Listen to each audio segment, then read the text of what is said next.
DeAngelis and Presley stated that schools serving low-income and minority student populations may be doubled at disadvantages of behavioral bullying and teasing. This is the issue facing Lacy Elementary currently. Long, loud, disruptive wait lines lead to students pushing and shoving and scrambling once getting their food to find a seat. The students are wandering from table to table, and the floors and tables are left littered with garbage. The students are pushing and running while exiting, and this mass chaos is leading to a lot of disruptive and negative behaviors.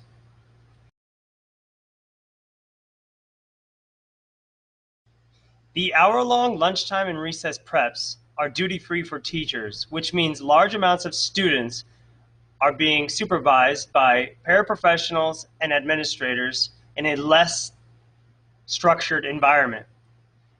Recent studies show that 21% of students involved in bullying report the event to a staff member, which leaves a high majority of bullied students not reporting these incidences.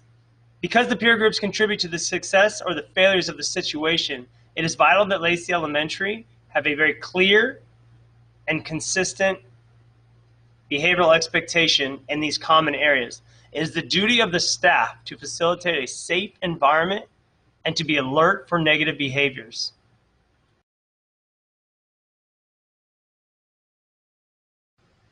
In order for Lacy Elementary to have a safe environment for students to socialize and eat, the desired actions are as follows. It is important that teachers bring their students to the cafeteria in an ABC single file line.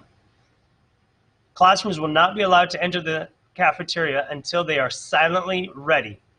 Students that bring their own lunch will go directly to their assigned seats at their designated classroom table. Students waiting in line will be expected to face forward and wait silently. All students must sit in their assigned seats at their designated table. No students are allowed to get up and walk without permission. If a child wants to be excused, for example, get a drink of water, use the bathroom, or return to the salad bar, they must raise their hand and silently use the appropriate hand gesture. A paraprofessional will excuse them, but only 2 at a time. The tables will be dismissed by the administrator in order of cleanliness and volume. If a table is not ready, if a table is too loud, they will continue to sit and wait until they fix this behavior. Once the garbage is disposed of properly, the students will line up silently, again in ABC order, and a paraprofessional will walk the students to their next destination.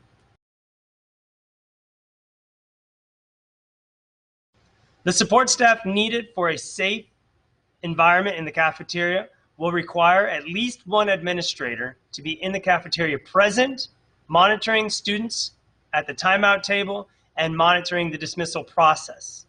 Paraprofessionals will help supervise the lunch line and monitor student tables and check for students requesting to be excused. Now, this will be a fluid situation as students are starting to clean up.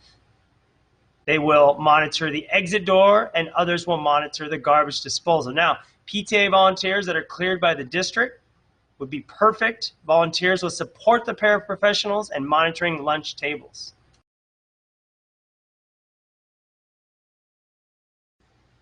Entering the cafeteria. Again, teachers, have your students lined up in ABC order and do not allow your class to enter until they are quiet. Now, students will be in ABC order facing forward with their silent voices.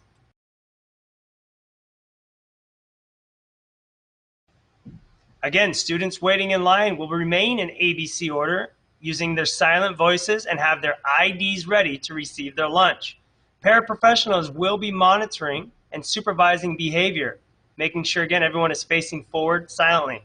Students not following the expectations will receive one reminder. However, second offenses will result in being sent to a timeout table.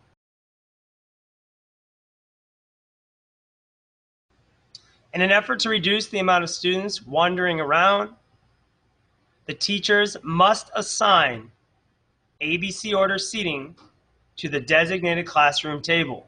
The students will eat and socialize with quiet voices.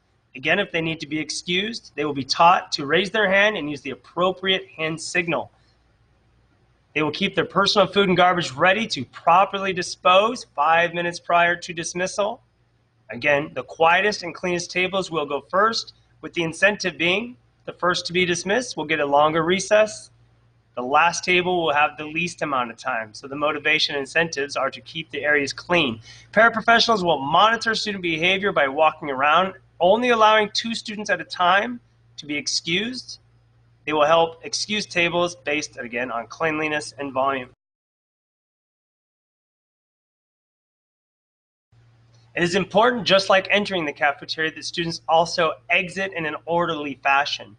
A paraprofessional will be standing at the exit door, prepared for students lined up in ABC order, facing forward with their voices off.